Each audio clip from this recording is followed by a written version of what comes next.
Forth Valley Falls Pathway. This is Bill's story, and it's based on examples of hospital and community care for people who fall. Bill will be 86 in June and lives with Rose, who's 84, and their wee dog Angus. Late one night, Bill woke up needing to go to the toilet. But he forgot his glasses, and next thing he knew, he was on the floor, with Rose trying to help him up. Rose tried several times, couldn't get him back on his feet. She was worried that he'd hurt himself and decided she needed to call for an ambulance. 2 paramedics attended and assessed Bill for injury. The paramedics found that Bill was a bit confused, and while he didn't appear to have any real injuries, they were concerned about him falling again. So they decided to take him to hospital. An on-call doctor saw Bill when he was admitted and arranged a pelvic x-ray. Bill didn't have a fracture, but he did have blood in his urine and was a little dehydrated, so they suspected that Bill had a urine infection. Bill was moved to the acute assessment unit for a full assessment. He was put on a drip and given antibiotics for the infection. He was seen on Saturday morning by the on-call medical consultant, but could not have his mobility reviewed until he was moved to a medical ward on Monday. By Monday, Bill had been either on a trolley or a bed for 2 nights with the cot sides up, as he was deemed to be at risk of falls. Staff within AAU would assess Bill daily to see if he was fit or able to be assisted to walk to the toilet or to sit in the chair. They also highlighted Bill to their physio on admission. Bill was seen on Monday by a physiotherapist who managed to get him out of bed and mobilising with a Zimmer. When Rose visited Bill, she told the nursing staff that Bill had been very unsteady on his feet over the last couple of months, and he had had a wee fall at home, but she had been able to help him up on that occasion. She also mentioned that Bill was forgetting to take his tablets. By Wednesday, Bill was able to stand with assistance. The physios came to see him and made a plan to refer him for ongoing rehabilitation in the local community hospital before going home. There was a delay in getting a bed at the community hospital, and while he was waiting for a bed, he had another fall on the ward and sprained his ankle.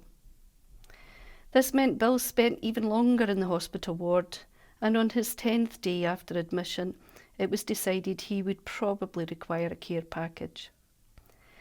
The referral was made to social work services with a proposed discharge date of Friday.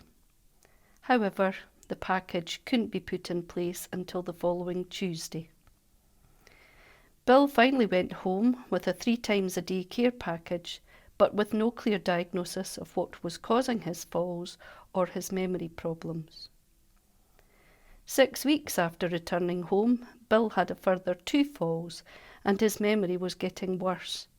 And despite lots of community support, Rose was struggling to support him, and she became increasingly stressed, exhausted, and concerned.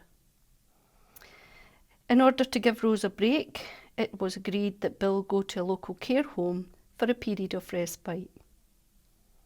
Bill never made it back to his own home. Let's imagine the same scenario and go back to where Bill is uninjured but unwell. 2 paramedics attended and assessed Bill for injury. The paramedics found that Bill was a bit confused, and while he was not injured, he was unwell with a possible infection. The paramedics decided that Bill didn't need to go to hospital and discussed with Bill about making a referral to the closer to home team for an assessment. Bill was happy with this. Kim is an advanced nurse practitioner who is part of the closer to home team. She phoned Bill to say she could come out to see him within the next 2 hours. Kim arrived an hour later and told Bill that she was pretty sure he had a urine infection. She arranged to get him started on antibiotics and had a urine sample sent away. She also discussed making a referral to social work for some temporary support, and arranged for a commode to be sent out to use in the short term. Bill and Rose both thought this would be a great help. Kim attended Bill on a daily basis, and by day 3, Bill was responding well to the antibiotics, and Kim discussed some other options with him. Before he was discharged from the Closer to Home team, she spoke about other options, providing ongoing support, and with his agreement referred Bill to the rehab centre for exercise classes to help him with strength and balance. The rehab centre received the referral for Bill and organised for him to attend the centre for the classes, and also referred him on to the community psychiatric service for help with his medication. As a result of the interventions by the Closer to Home team and community psychiatric nurse, Bill is now attending an Otago class at his local sports centre. Let's imagine the same scenario and go back to where Bill is uninjured and well. 2 paramedics attended and assessed Bill for injury.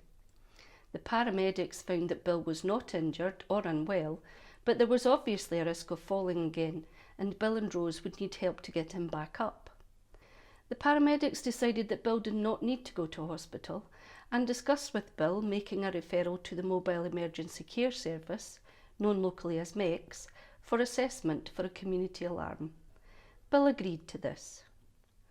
The MECS service received the referral just after 2 in the morning, and from the information given, which was that Bill had been able to walk to the toilet and get back into his bed unaided, it seemed more appropriate to leave phoning Bill until the morning. Molly, one of the MECS coordinators, phoned Bill first thing on Saturday morning. Molly explained the ambulance crew had contacted them during the night. Molly told Bill and Rose about the services and types of equipment MECS offer to help keep people safer at home.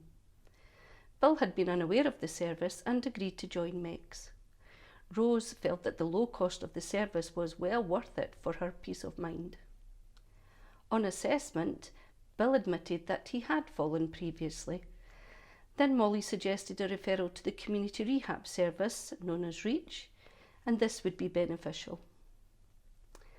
Bill and Rose arranged to get their key box installed and an extra set of keys cut the following Monday. MECS installed the community alarm later that day. The REACH team visited Bill at home later that week. He was given some strength and balance exercises to do at home, and a few weeks later he joined a local Otago class at the leisure centre. As a result of the interventions by MECS and REACH, Bill and Rose once more are able to get out and about walking Angus.